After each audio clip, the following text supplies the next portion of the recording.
Halo semuanya, kembali lagi di Kapan Lagi Jaga Jarak dan di siang hari ini spesial banget. Mungkin pagi menjelang siang kali ya, karena ini kan belum jam 12 Yes. gitu jatuhnya. Oke, dan di siang hari ini ya, kita spesial banget. Kita bakal ngobrol bareng sama salah satu pemeran di film Melancholia gitu kan. Yang pastinya kalian juga udah tahu lah gitu. Dan bisa jadi sebagian besar dari kalian juga udah menonton filmnya atau berencana nih kan untuk menonton filmnya. Dan kalau misalnya kalian juga udah sempat lihat di postingan sosial medianya kapanlagi.com, kalian juga harusnya udah tahu kita bakal ngobrol dengan siapa? Yap, kita bakal ngobrol dengan Ari Irham. Jadi sebelum itu, gue pengen ngasih tahu teman-teman buat kalian juga yang lagi join di Kapan Lagi Jaga Jarak, bisa kasih tahu ke teman-teman kalian juga di sana gitu kan, atau keluarga, kerabat atau siapapun deh gitu. Kalau Kapan Lagi Jaga Jarak itu sudah live gitu kan. Dan pastinya siang hari ini kita juga bakal ngobrol seru banget sama Ari Irham. Oke? Jadi sembari kalian ngasih tahu ke teman-teman kalian ya, kayaknya gue langsung ngundang Ari Irham aja kali ya buat join gitu. Halo Ari. Halo, apa Oke. kabar semuanya? Selamat pagi ya, menjelang siang. Siang. Gila, gila, Benar. gila. Gimana nih? Kabarnya gimana Ari? Sehat kah? Alhamdulillah sehat banget. Gimana kak Sehat. kabarnya? Apa kabar? Gue puji Tuhan juga sehat gitu kan. Jangan sampai kita Oke. nggak sehat gitu kan di masa-masa seperti Iya. ini gitu kan. Oke deh Ri, ini kan kita bicara soal film Melancholia nih ya. Tapi sebelum kesana nih ya, sebelum jauh membahas tentang filmnya nih. Ini setahu gue, filmnya itu tuh kan rilis kalau nggak salah bulan April ya harusnya tuh ya. Yes. Terus Initial mundur tanggal 3. karena pandemi nih, yang akhirnya ya walaupun akhirnya rilis juga gitu. Itu gimana Ri? Setelah penantian panjang gitu, akhirnya film ini bisa rilis. Lu sendiri gimana sebagai pemeran tuh? Deg-degan apa gimana nggak sih? Deg-degan sih. Waktu dari kita syuting pun sebenarnya ini film udah aku tunggu-tunggu dari waktu pas beres syuting sih. Beres syuting kita di bulan November kan. November Di tahun bulan lalu ya? November tahun lalu 2019. Oke. Dan aku tuh sama sekali belum nonton sampai tanggal 15 Desember kemarin tuh Oke. filmnya. Oke. Jadi itu lama banget nunggu. Jadi seneng banget akhirnya bisa rilis di bioskop tanggal 24 Desember. Dan juga kemarin kita habis roadshow kan ke beberapa kota tuh kan. Nah, Dan benar. melihat antusias nonton film Indonesia tuh kayak terharu gitu loh. Lihat kursi bioskop tuh terisi kembali. Terus mereka semua mematuhi protokol kesehatan yang ada. Kayak, Oke. orang-orang udah bisa mulai memberanikan diri ke bioskop. Jadi seneng banget sih akhirnya bisa ada yang kembali ke bioskop dan menonton kembali film Indonesia untuk menyelamatkan industri perfilman juga. Benar-benar. Dan akhirnya juga bioskop bisa bernafas kembali lah ya ibaratnya ya. Termasuk industri Ya. film Indonesia juga gitu. Nah, Ri, ini juga gue pengen nanya nih ya. Itu kan tadi lu sempat bahas tentang masalah antusias penonton ya ketika roadshow-nya itu ya. Ketika ini udah rilis di bioskop gitu, lu sempet ngeliat nggak sih reaksi para penonton atau mungkin dapat lah gitu video dari timnya film Melancholia, ini tuh video reaksi para penonton pas nonton film Melancholia ini gitu. Lu sempet ngeliat nggak sih reaksi mereka kayak gimana? Gak sempet ngeliat. Aku tuh sebenarnya pengen nonton waktu pas di beberapa kota itu yang kemarin tuh pengen ikutan masuk ke dalam teater. Cuman nggak bisa. Karena kan kursinya duduk berjarak dan juga udah sold out juga kan. Jadi Benar, kayak benar. mau masuk nggak bisa duduk juga nih gitu. Tapi Oke. pengen sih sebenarnya cuma nggak dapat kursi aja waktu kemarin. Berarti intinya kamu sudah melihat reaksi para penonton yang pas di roadshow itulah ya gitu, antusiasnya besar lah dengan film ini gitu. Nah cuma kan pandemi ini juga jahat banget ya sebenarnya gitu kan. Yang akhirnya lu sampai nggak kebagian kursi juga gitu kan buat nonton bareng penonton yang lain gitu. Deg-degan juga nungguin film ini rilis. Iya. Cuman kalau misalnya nih bicara secara pribadi gitu ya, kira-kira dampak pandemi yang lu rasain tuh kayak gimana sih sebenarnya? Ke personal nih, Iya, personal hidup aku berarti. Dampaknya sebenarnya bingung sih. Aku awal-awal waktu pandemi itu karena kan dikabarkan virus COVID-19 ini sangat berbahaya sekali kan waktu pas awal-awal tuh. Kayak wah nggak boleh keluar apa segala macam, kalau supermarket harus pakai gloves lah apalah segala macam gitu. Ya walaupun memang itu untuk menjaga kesehatan juga kan memang benar, tapi ternyata nggak sebegitu gilanya kayak dulu gitu kan dikabarkannya kan, karena dulu tuh kan mau keluar aja takut gitu rasanya, kayak pengen keluar naik mobil kemana tuh kayak takut banget. Dan dampaknya adalah mungkin di pandemi gini aku jadi bisa lebih produktif sih. Oke. Karena waktu pas awal-awal pandemi, waktu pas aku takut banget mau keluar tuh aku bingung mau ngapain, dan akhirnya ya ngelakuin apa yang belum pernah aku lakuin aja, kayak misalkan Masak? masak ya. Wow. Berarti selama Enggak pandemi gini, ini, lu mulai belajar masak kah? Atau memang sudah bukan bisa belajar masak? masak, Mulai gue belajar tuh bukan masak? belajar gue tuh belum belajar masak, gue tuh penasaran gara-gara lihat di YouTube ada orang yang masak kayak, wah kok enak ya gitu. Gue kayaknya bisa deh buat kayak gini. Waktu gue buat ternyata standar deh aja gitu. Oh. Kayak cuma Oke. sekali dua kali penasaran doang gitu, kayak gue beli bahan-bahan kayak misalnya beli daging, masak daging di rumah gitu kayak buat makan. Wah itu enak sih ternyata. Kalau misalnya buat sendiri tuh lebih apa ya? Lebih tahu takarannya gitu. Oh, Dan dan ya selain bisa itu, ini ya, menyesuaikan selera juga jatuhnya ya. iya benar. Nah, kalau misalnya nih, Selain selain memasak, selain mencoba untuk memasak, aku pun belajar piano, belajar gitar, dan juga belajar tentang acting juga, dan juga ah, uh, buat lagu. buat lagu. Oke, sebelum kita Ya, bahas buat lagu dulu nih ya, gue pengen tahu, itu pas lo belajar masak itu lo nonton YouTube-nya siapa nih? nggak tahu, random stuff aja yang muncul di timeline. Karena kan Oke, biasanya gitu kan, kayak di timeline tuh random stuff iya gitu ya. kan. Gue kelihat kayak, wah ngiler nih, gue pengen Kabita kalau kata orang Sunda mah. Oh iya, Kabita. Iya benar. Akhirnya lo mulai mempelajari cara memasak gitu ya. Uh, Tapi yang sekarang lo mencoba-coba kayak mulai salmon, ngikutin ini steak nggak sih? gitu. Kayak mulai Apa? ngikutin, ya maksudnya sekarang lu akhirnya mulai ngikutin kayak channel-channel masak seperti Will Ghost gak sih? Atau misalnya Chef Arnold gitu kan di YouTube. Itu kan Aku tips-tips nonton, tapi masakan. sekarang tuh karena mungkin lagi ada kegiatan banyak promo, jadi aku kurang main handphone banyak sih. Oke. Tapi pas yang kemarin-kemarin sempet lah ya. Walaupun itu random gitu Iya, nontonnya siapa aja gitu ya. ya random. Oke. Nah, ini juga menarik nih. Tadi karena lu bilang, lu belajar musik gitu kan. Buat lagu lebih tepatnya. Ya, Eh, itu lu ke-triggernya karena apa sih? Emang mungkin karena iseng kali ya. Cuman trigger utama ketika lo akhirnya pengen bikin lagu gitu. Itu apa tuh sebenarnya? Apa karena lo habis sebenarnya kan aku tuh, melankolia? waduh, enggak dong. Oh enggak. Sebenarnya kan dari awal tuh sebenarnya aku tuh kan DJ ya, sebelum masuk ke Oke. perfilman. Jadi Betul.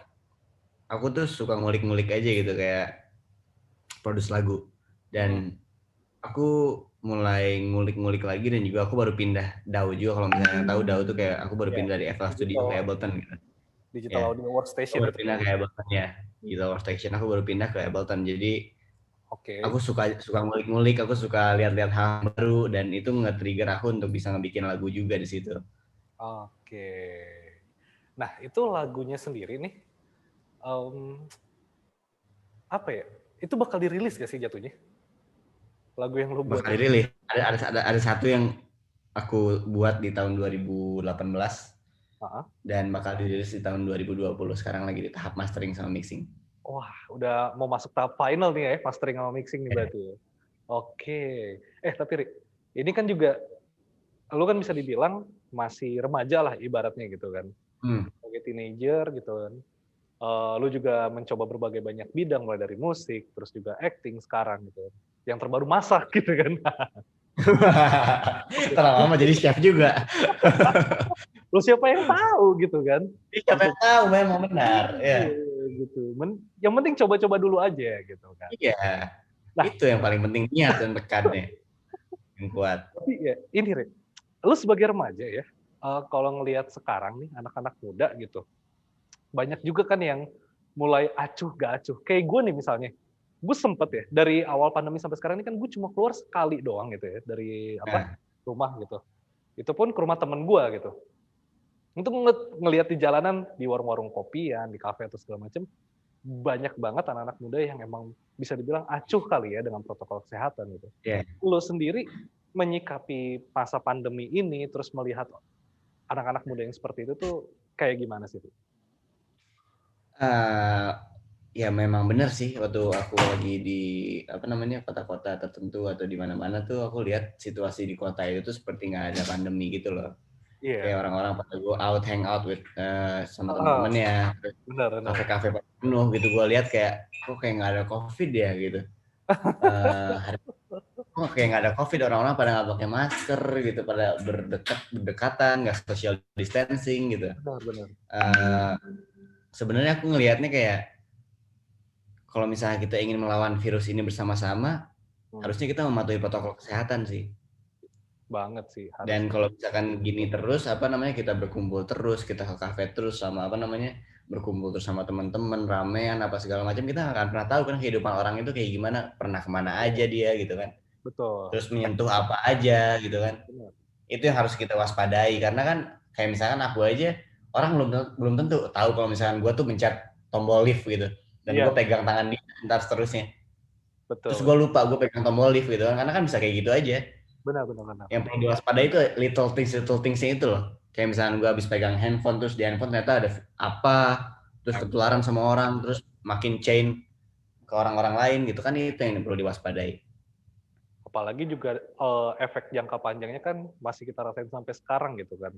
Iya, dan itu Kita, dampaknya bukan terkena ke industri hiburan doang, tapi ke kalian semua juga dampaknya. benar. Dan ke orang-orang tersayang di sekitar kita juga ya. Nah, Nah, cuman ini juga kan dengan semua hal yang seperti sekarang ini, apa sih hal yang akhirnya coba lu ikhlasin? Mungkin ada nggak sih gitu hal yang akhirnya lu mencoba untuk mengikhlaskan gitu?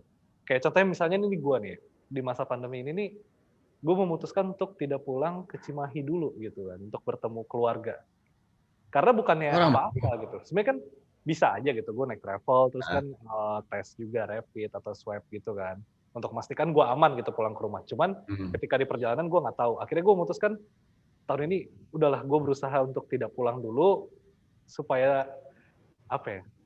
Sebenarnya orang-orang kesayangan di sekitar gue tetap aman lah gitu. Gue mengikhlaskan untuk tidak pulang gitu di tahun ini. Nah, kalau lu sendiri ada nggak sih hal-hal yang seperti itu? Hal yang akhirnya lu coba ikhlaskan gitu di hal yang masa. coba aku lakukan adalah mungkin uh, menerima di mana bahwa kita harus menjaga diri sendiri sih. Karena kan dulu tuh kita nggak peduli banget ya soal kayak hand sanitizer, apa Betul. namanya, terus pakai Tangan masker juga kalau ya. kita juga.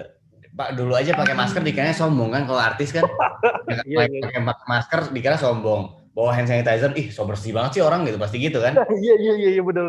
Ya, dan sekarang itu hand sanitizer, masker itu jadi kebutuhan hidup kita. Asli. Justru hal-hal Dan yang dulu dibilang orang tuh kayak, lu ngapain sih pakai masker sama hand sanitizer iya kan, kemana-mana? Itu justru iya jadi kan. hal yang krusial ya sekarang ya. Dulu pakai hand sanitizer, ih sombong ini orang So bersih bersih banget, gitu ya. gila malas banget gue gitu ya, gitu, Iya, gitu. Gitu bersih ya sih kan, tapi. sekarang tuh hand sanitizer apa segala macam. Jadi yang diikhlaskan adalah harus menjaga diri sendiri sih, dan Oh, juga sadar diri bahwa ya gue terus ketemu sama orang lain gitu, gue harus bersih, gue harus swab, gue harus jaga kesehatan, dan betul. itu adalah tanggung jawab sekarang gitu. Jika ingin Benar. ketemu orang banyak, tanggung jawabnya adalah kita harus menjaga diri, dan itu yang harus diikhlasin, kayak menjaga diri Oke, gitu. oke. Istilahnya mungkin apa ya, yang awalnya lo nggak terlalu aware, apa ya, nggak terlalu Nggak terlalu peduli peduli lah ya sama sama hal-hal kalau kecil misalnya seperti ketemu itu. orang tuh harus ya ketemu aja lah gitu. Kalau sekarang kan Iya, ketemu orang tuh harus, benar. gue sehat nggak ya, gue ini nggak ya gitu, gue cek dulu apa. Iya. Akhirnya lo mencoba mengikhlaskan interaksi paling ya dan komunikasi Ya, gitu. Yang biasanya intens sekarang jadi agak minim gitu. ya, Jadi melindungi diri sendiri dan orang-orang di sekitar. Oke. Nah, ini juga ya. Ri, karena kan bicara soal ikhlas nih ya, yang ada hubungannya sama film Melankolia gitu. Eh, kalau menurut lo sendiri, setelah dari masa pandemi ini, terus juga lo main di film Melankolia, makna ikhlas sendiri gitu, buat lo itu apa sih? Makna ikhlas menurut aku adalah hmm, Berat ya. makna ikhlas. Ah, Makna ikhlas menurut aku adalah bagaimana caranya kita menerima keadaan yang sulit untuk dihadapin sih. oke. dan dengan cara bernegosiasi dengan diri sendiri. Bernegosiasi dengan diri sendiri. Karena Maksudnya, gimana? Pasti kalau misalkan kita mempunyai masalah atau mempunyai seseorang, kita kehilangan seseorang tuh, kita pasti bertanya-tanya di pikiran kan, apa yang harus kita lakuin. Aduh, gue kangen sama orang itu, gue harus ngapain ya? Tapi orang itu udah nggak ada juga. Gue ngobrol sama diri gue sendiri. Itu bisa dibilang negosiasi sama diri sendiri kayak, udahlah dia tuh udah nggak ada, dia tuh udah nggak ada di hidup lo. Lo ikhlasin aja. Ya gue nggak bisa ikhlasin dia, gue ngobrol, gue berantem sama pikiran gue sendiri, dan itu yang walaupun itu waktunya nggak secepat sehari doang gitu, itu berlama tuh bernegosiasi sama di situ lama sampai akhirnya titik di mana depresi dan juga menerima keadaan. Seperti yang di karakter yang lo perankan di film Melancholia ini ya. Dan mungkin lebih tepatnya bisa dibilang berdamai dengan diri sendiri kali ya jatuhnya. Iya, benar. Oke. Nah, kalau misalnya ini nih, lu sendiri termasuk tipikal orang yang bisa nggak sih menerima hal yang tidak sesuai keinginan gitu dengan mudah? Nangkep nggak maksudnya? Menerima hal yang tidak sesuai keinginan dengan gue kan? Lu termasuk orang sebenarnya gue tuh harus iya sih, gue menerima hal apa yang menerima sih. Karena apa ya? Karena kadang keinginan kita itu nggak harus sesuai ekspektasi terus gitu loh. Dan ya emang kita nggak bisa ngapa-ngapain lagi soal itu gitu. Kita harus bisa menerima aja. Kadang semua hal yang ada di pikiran, yang ada di ekspektasi kita tuh nggak sesuai dengan itu semua gitu. Kadang realita tuh nggak begitu. Iya. Karena manusia boleh berencana nih ya, tapi kan pasti ada faktor di balik semua planning A, B, C, D sampai Y mungkin atau sampai Z gitu kan, ada faktor X di sana gitu kan. Benar. Ya. Nggak akan mungkin sesuai terus dengan ekspektasi lo, men, gitu. Kayak ya udah gitu ya, kalau misalnya gagal, kalau misalnya nggak sesuai ekspektasi ya udah. Ya gue ngapain sih, ya udah terima aja gitu, ikhlasin aja. Berarti di usia lo yang kayak sekarang ini, lo termasuk orang yang tidak akan menaruh ekspektasi tinggi dong terhadap sesuatu? Gue kadang menaruh ekspektasi tinggi terhadap sesuatu, cuman kalau misalnya itu di bawah ekspektasi gue, ya gue nerima aja kayak ya udah. Karena gue nggak bisa ngapain lagi. Akhirnya lebih legowo ya gitu jatuhnya kalau kata orang. Lebih legowo kayak ya udahlah gitu. Gitu. Wow. Oke, tapi sebelum ini ya, kita bahas lebih jauh lagi nih, termasuk kita ngebahas film tentang Melancholia dan peran lo di film itu juga gitu. Gue pengen ngajak sedikit lo main game yang namanya Hadapi Cobaan gitu kan. Jadi nih, dihadapi... Kalau berat hidup gue udah berat banget beban hidup gue. Udah dikasih hadapi cobaan lagi. Tenang, ini bukan cobaan yang berat sih sebenarnya. Ini hanya... Jadi gini, hadapi cobaan ini adalah... jadi nanti gue bakal ngasih semacam kayak bisa dibilang isu gitu, atau mungkin sebuah kasus gitu ya yang bisa dibilang gitu kan. Dimana lo nih harus ntar menanggapi gitu loh. Apakah lo akan ikhlas dengan situasi atau isu yang ada, yang gue sebutin gitu kan, yang gue ceritain. Kemudian sabar atau tidak gitu loh. Nangkep kan maksudnya? Jadi ntar gue bakal... Jadi menjawab sabar apa tidak gitu. Iya. Lu bisa sabar atau ikhlas atau enggak nih gitu kan. Dengan situasi yang ntar gue bacain. Oke? Jadi udah siap ya? Kita masuk di hadapi cobaan. Yang pertama nih ya, misalnya nih, seorang teman nih meminjam uang ke lo yang akhirnya tuh menguras setengah dari tabungan lo nih. Nah, setelah 2 tahun tidak dibayar, lo menagihnya karena emang lo butuh gitu kan. Dia berjanji untuk membayar utangnya gitu sepulang liburan dari luar negeri. Tapi ternyata temen lo tuh justru mengalami kecelakaan dan membutuhkan banyak dana. Apakah akhirnya lo akan ikhlas atau tidak gitu kan? Sementara lo sendiri butuh duit tuh. Ikhlas sih. Jujur gue bakal ikhlas karena dia mengalami musibah. Walaupun lo sendiri sedang butuh-butuhnya duit. Gue sehat walafiat sih. Dia sekarat. Gitu. Wah gila. Duit bisa dicari lah ya. Iya. Nyawa yang nggak bisa dicari ya. Nyawa yang nggak bisa dicari. Kecuali kalau kita main game dingdong tuh, masukin koin, dapat aja nyawa, iya kan? Ya. Buat teman-teman yang nggak tahu game dingdong apa, makanya sering-sering nonton generasi 90-an tuh film-filmnya tuh. Kalau dia nggak kecelakaan sih, kurang ajar 2 tahun gue diemin, nggak dibayar juga sih, kurang ajar. Iya. Kalau itu baru keterlaluan ya. Lagi, ya. Tapi kalau saya kena musibah itu, wah memang harus ikhlas lah ya. Ya, memang itu ya wajar kan saja lah, karena ya orang kena musibah sih, gue nggak bisa berbuat gue nggak bisa marah sih kalau ngeliat orang kena musibah.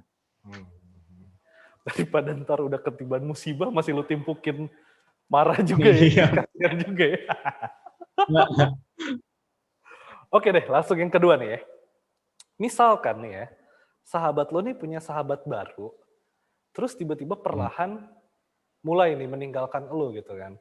Komunikasi berkurang, terus ketemu juga mulai jarang gitu. Kira-kira lo ikhlas atau enggak sih? Ini sahabat baik lo nih misalnya. Ikhlas-ikhlas aja sih. Kalau menurut gue sih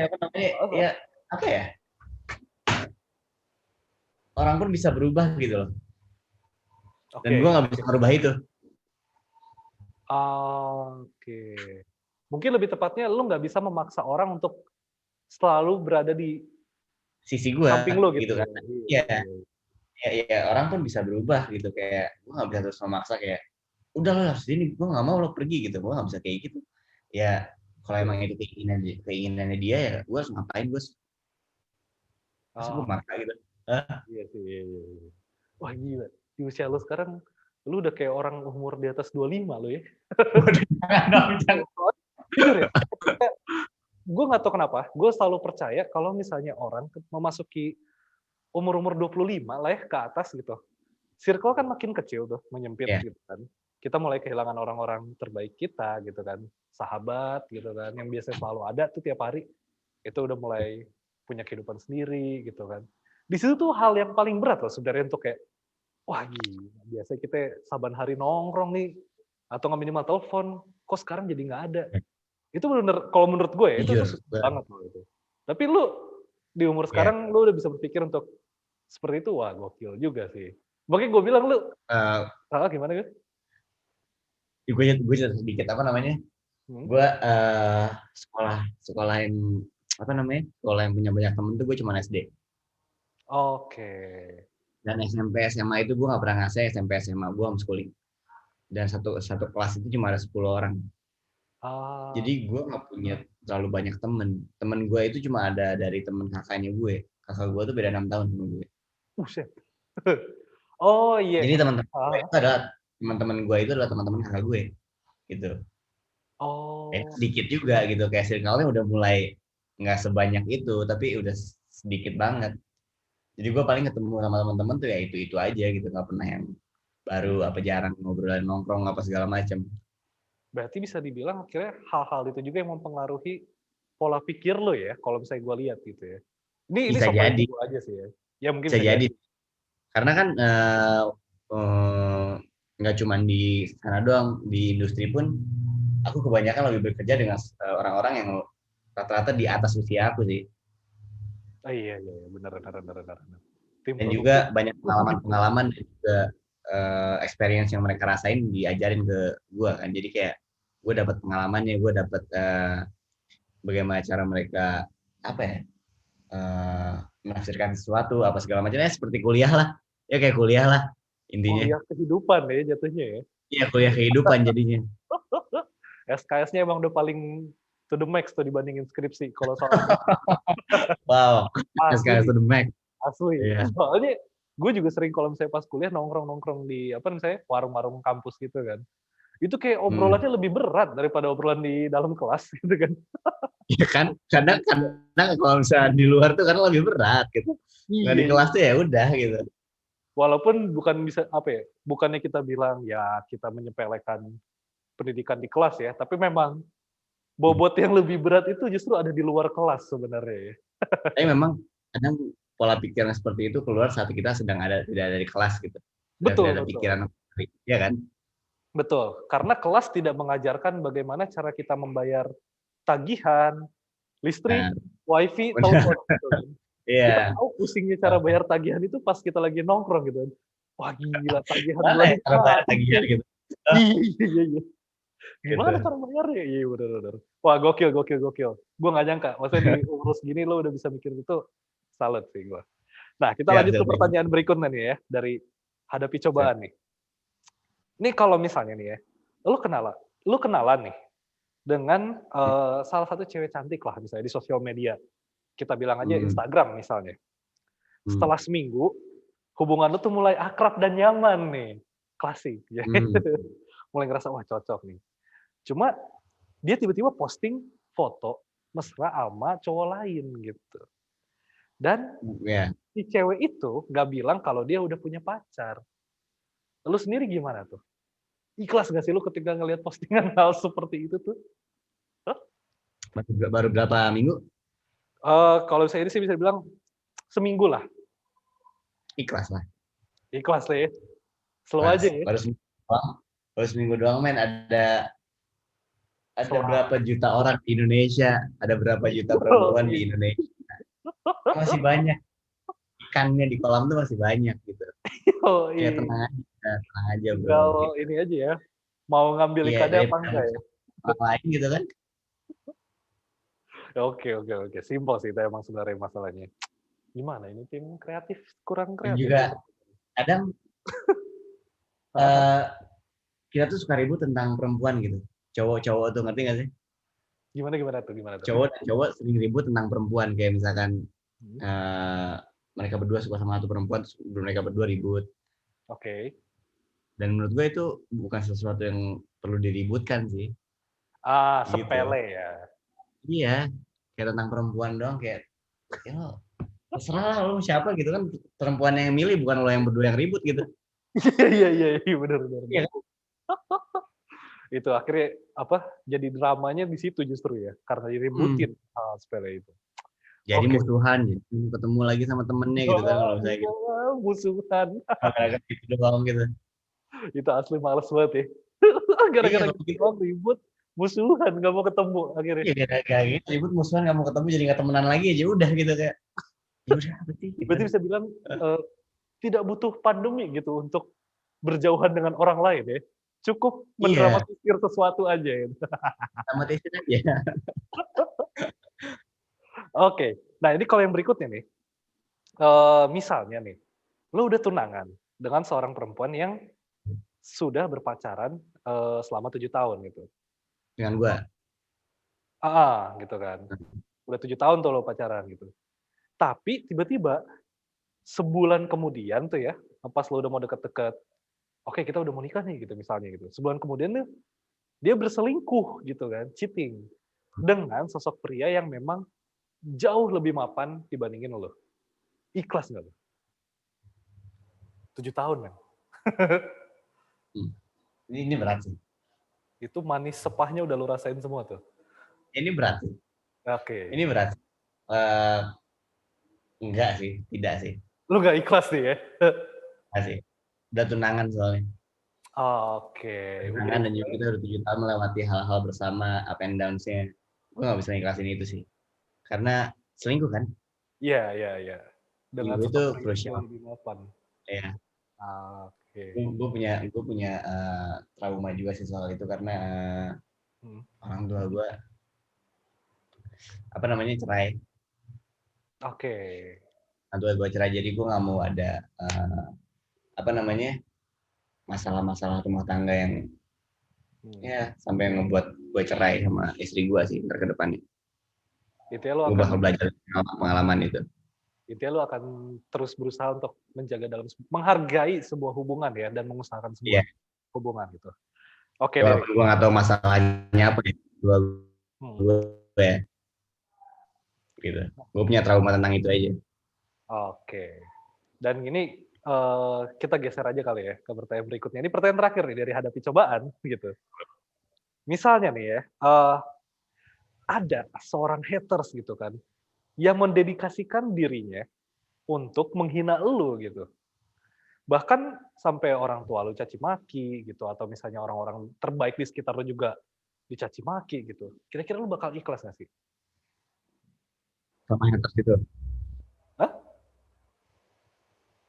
Sama haters itu. Iya, sama haters itu yang udah mendedikasikan Halo? dirinya lah. Iya, halo, halo. Nyaci maki teman-teman gue, keluarga gue, segala macam gitu kan. Iya, semua orang-orang terbaik di sekitar lu deh. Bodo amat sih kalau menurut gue. Bodo amat ya. Iya, gue bodo amat sama haters sih. Enggak gini. Apa namanya kalau misalnya ada haters yang apa namanya? Kalau misalkan dia ngasih saran yang bener, dia ngasih kritikan yang bener, itu gue bisa terima. Ya kalau Oke. misalkan dia ngasih cuma hate speech kayak ngejelekin apa ya, ngapain gue terima? Ngapain gue dengerin juga? Kalau misalnya ada yang bener-bener ngejelekin gue tentang kejelekan gue ya, emang benar itu gue gitu. Gue bisa terima kayak Oke. bisa introspeksi diri lagi ke depannya gitu. Kalau misalkan itu memang benar faktanya. Tapi kalau misalnya memang itu tidak benar, jadi ya ngapain dipikirin juga sih sama gue gitu. Malah bikin pusing-pusing sendiri ntar ya kalau dipikirin mulu. Iya. Ngapain dipikirin, ya udah biarin aja, ntar juga hilang sendiri gitu. Bodo amat sih gue. Kayak gitu-gitu. Oh, oke deh, Ri. Ini semua tadi udah dibahas ya tentang hadapi cobaan, dan gila, gue nggak nyangka ternyata hal yang paling bikin gue nyangka dari sosok seorang Ari Irham adalah di usianya yang sekarang, yaitu tadi yang gue bilang pola pikirnya sudah seperti orang yang berusia 25 tahun ke atas. Masa-masanya orang apa ya, kalau kata orang-orang sekarang quarter life crisis lah bilangnya gitu kan. Quarter life crisis. Yoi, ragu nih. Berat. Gue bilang tuh kayak puber kedua gitu, mencari jati diri dua kalinya gitu kan. Oke, jadi setelah kita membahas tentang hadapi cobaan nih ya, kita balik lagi deh dan kita ngebahas soal film Melankolia gitu kan. Yes. Gue penasaran banget gitu sama karakter lu di sini gitu kan. Abi itu jatuhnya kan karakter yang sangat dekat dengan kakaknya gitu. Ya kan? Nah, sebenarnya di film ini itu apa sih hal yang ngebuat akhirnya karakter Abi ini bisa punya kedekatan yang kuat banget sama kakaknya gitu? Jadi kalau misalnya kita pengen tarik ke belakang lagi relationship-nya Abi dan juga Indah, Abi sama Indah itu dari kecil udah sering bareng. Oke. Dan bahkan Abi SMP tuh masih tidur di kamarnya Indah. Oke. Dia tuh sedekat itu. Jadi dia lebih sering menghabiskan waktu. Abi itu lebih sering menghabiskan waktunya bersama keluarga dibandingkan sama teman-temannya. Walaupun dia punya teman juga, cuman dia lebih sering menghabiskan waktunya di rumah. Dan itu bisa dibilang relate sama kehidupan gue pribadi sih dulu waktu kecil. Karena gue lebih sering menghabiskan waktu bersama keluarga dibandingkan teman-teman. Kayak misalnya pulang sekolah, gue pengen langsung pulang. Gue gak mau diem-diem lama di sekolah. Gue pengen langsung pulang. Dan si Abi ini sering usil sama si Indah. Terus Indah itu sering usil sama Abi. Ya kita itu udah kayak Tom and Jerry dari kecil lah, bisa dibilang kayak gitu. Makanya kita bisa makanya kehilangan itu adalah hal yang tak tergantikan menurut gue, menurut si Abi. Oke. Gitu. Makanya akhirnya ikatan emosionalnya tuh kuat banget ya. Maksudnya kalau misalnya gini deh, lu pada misalnya orang teman-teman yang lagi nonton kapan lagi jaga jarak gitu. Kalian yang belum nonton, misalnya baru lihat trailernya aja itu menurut gue kuat banget gitu. Maksudnya acting lu juga dapat banget itu sebagai seorang Abi di film ini gitu kan. Ketika kakaknya hilang, wah gila, lu bisa sampai sedesperate itu. Nah, dari di film ini kan juga diceritain lu kehilangan sosok kakak lu gitu kan. Si Abi ini kehilangan sosok kakaknya, terus akhirnya jadi kayak semacam apa ya? Ada trauma sendiri gitu loh, atau punya kayak problem tersendiri dengan dirinya gitu loh.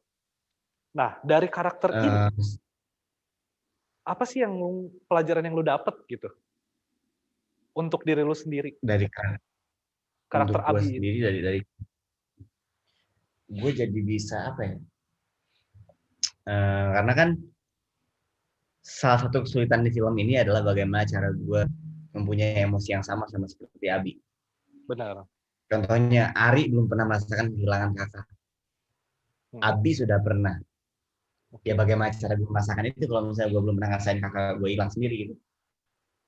Nah, itu terus gimana? Dan gue mengobservasi itu bagaimana gue memvisualisasikan kalau kakak gue meninggal gue bakal kayak gimana ya gitu.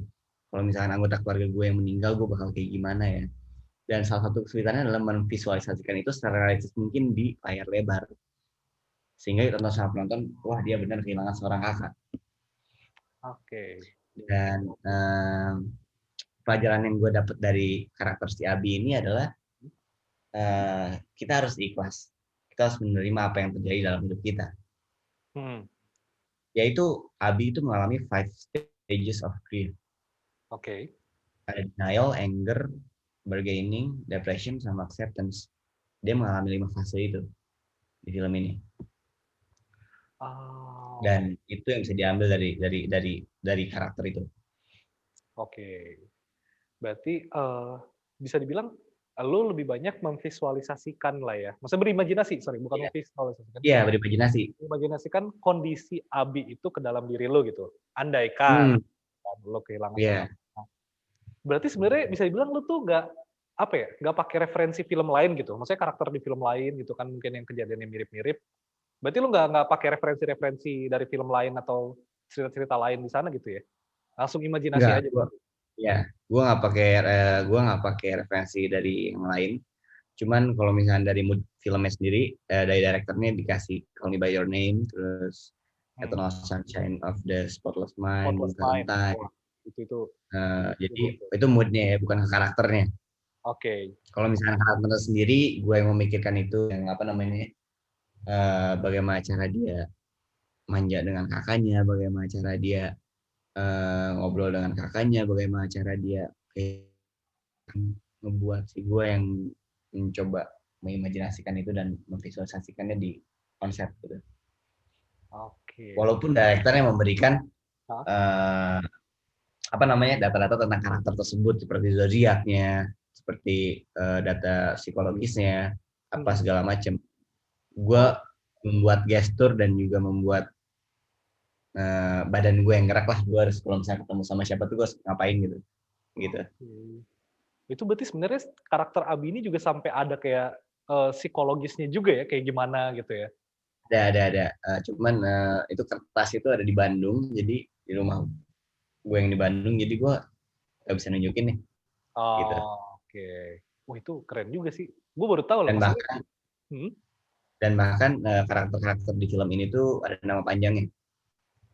Kayak misalkan Abi Manyu Bamantara, terus Indah Karisma Dewi, terus Sevia Sabia Taraka, Bapak Lukman Rahadi, Ibu Dewi Hartanti. Gitu. Oke, wow. Jujur gue baru tahu loh hal-hal yang detail kayak gini gitu loh. Dan sebenarnya apakah hal-hal seperti ini gitu ya? Maksudnya kayak ada sampai data psikologisnya, terus per karakter itu sampai kayak dikasih tahu ini tipikalnya dia kayak gini, karakternya begini, psikologisnya begini gitu. Apakah hal-hal detail seperti itu yang akhirnya membuat film-film kayak generasi 90-an dan Melancholia jadi berasa relate gitu loh sama penontonnya? Atau mungkin ada hal lain yang menjadi faktornya? Sebenarnya itu membantu banget ke aktor maupun aktrisnya sih untuk mendalami karakter yang ingin dia mainkan. Seperti gua Abi itu membantu banget sih. Terima kasih banyak makanya buat Bung Ipang dan juga Cinematictus memberikan kesempatan ini. Dan kalau misalkan membuat itu jadi apa tadi katanya gampang apa? Gimana? Tadi pertanyaannya apa? Maksudnya apakah hal-hal yang seperti itu gitu ya? Maksudnya kayak ada data psikologisnya, terus pembedahan karakter per karakter yang secara dalam gitu. Apakah hal seperti itu yang akhirnya membuat film ini berasa relate gitu loh sama penonton nih? Oh, kalau itu sih kayaknya gue nggak tahu sih, relatif kali ya. Tergantung orang yang nonton sih. Kalian pengen menilainya bagaimana? Karena soalnya gini, gue jujur ya, kalau gue nonton film-film yang kayak generasi 90-an, walaupun Melancholia gue belum nonton nih. Tapi gue udah lihat trailernya juga. Tanpa bermaksud lip service atau melebih-lebihkan gitu.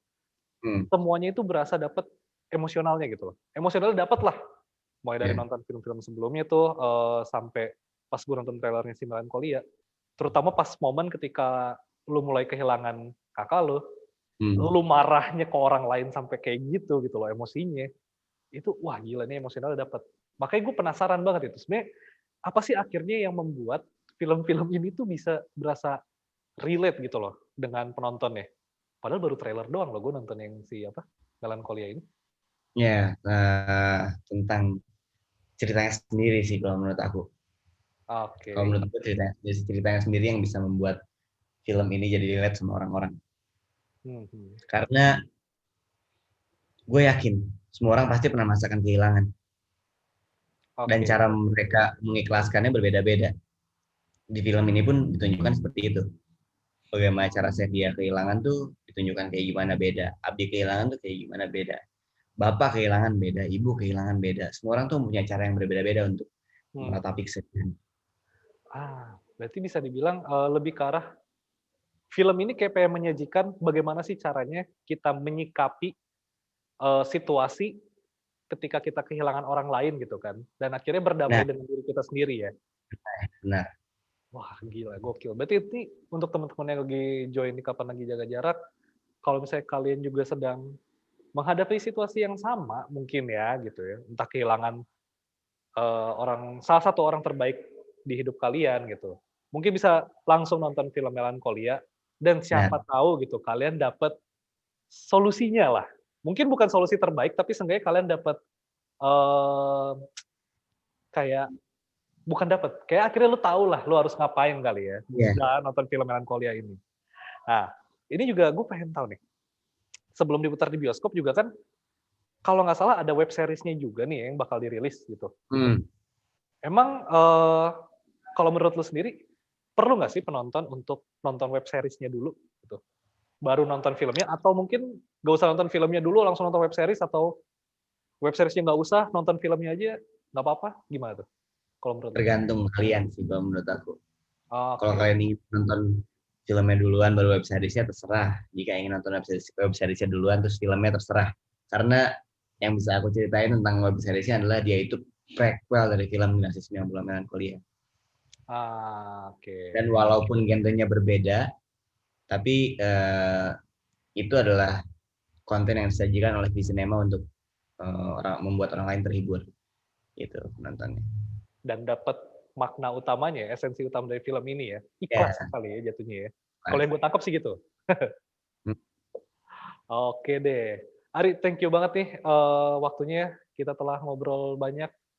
Dan Oke, pastinya semoga tetap sehat selalu, amin, sukses amin, terus, dan amin nih ya, film amin. Melancholia semakin banyak ditonton juga gitu kan, di masa-masa seperti sekarang gitu. Dan semoga orang-orang yang sudah menonton film Melancholia dan berada di situasi yang sama, dapat pencerahan lah gitu kan, dari film ini gitu. Ini filmnya udah bisa Semoga ditonton semua ya di bioskop ya? Gitu kan? belum tanggal 24 Desember Tanggal 2020. 24 ya? Oh ya, sorry sorry sorry. Kemarin roadshow-nya, iya, gue lupa. Ya, kemarin shownya. Jadi, thank you banget nih Ari sekali lagi. Sukses nanti untuk perilisan film Melancholia juga ya. Yap, Gitu kan. thank you, thank you, thank you, thank you. Oke. Thank you Ari, Sampai sampai jumpa. bertemu Eh, di Sampai kesempatan. jumpa. Oke, jadi itu dia tadi teman-teman, obrolan gue sama Ari Irham yang memerankan karakter Abi di film Melancholia gitu kan.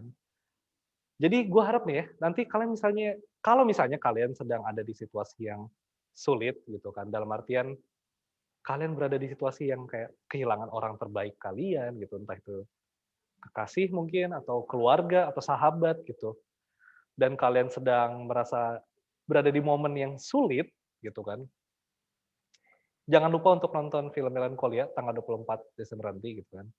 Siapa tahu kalian bisa dapat pencerahan, syukur-syukur kalian dapat solusi terbaik lah gitu untuk keluar dari situasi kalian sekarang ini gitu. Atau misalnya kalian juga semakin sulit gitu kan menghadapi situasi pandemi seperti ini gitu, yang kalian akhirnya harus mengikhlaskan untuk tidak pulang dulu ke kampung halaman di akhir tahun, mengikhlaskan diri untuk tidak bertemu dengan orang-orang gitu kan. Mungkin tanggal 24 Desember nanti kalian bisa nonton film Melancholia juga gitu kan, supaya kalian juga lebih dapat lah makna ikhlas itu seperti apa gitu. Oke? Dan kalau misalnya kalian nanti juga menonton film Melancholia, gue harap juga kalian selalu tetap ingat pesan ibu untuk tetap memakai masker, menjaga jarak dan menghindari keramaian, serta pastinya rajin cuci tangan dengan sabun. Oke? Karena mau bagaimanapun kita tetap harus menjaga diri kita sendiri, karena kalau misalnya kita berhasil menjaga diri kita sendiri, pastinya kita juga menjaga orang-orang terbaik di sekitar kita. Oke? Dan dengan kehadiran film Melankolia gitu kan, akhirnya industri film Indonesia juga bisa bangkit lagi, bioskop juga bisa kembali bernapas lagi. Jadi tidak ada salahnya untuk teman-teman menonton film Melancholia ini selama tetap mengikuti protokol kesehatan yang ada. Oke, jadi itu aja, kapan lagi jaga jarak di siang hari ini. Thank you banget buat teman-teman yang udah join gitu. Kalau misalnya kalian tadi telat juga untuk bergabung di kapan lagi jaga jarak, jangan khawatir karena kita bakal, meng-upload video ini juga, obrolan kita hari ini juga di video.com gitu kan. Jadi nanti teman-teman kalau misalnya ketinggalan di bagian-bagian awal bisa langsung cek di video.com-nya, kapanlagi.com yang ada di video.com, oke? Jadi itu aja, thank you banget yang udah pada join. Gue Nathan, sampai bertemu di Kapan Lagi Jaga Jarak episode berikutnya. Oke, bye-bye.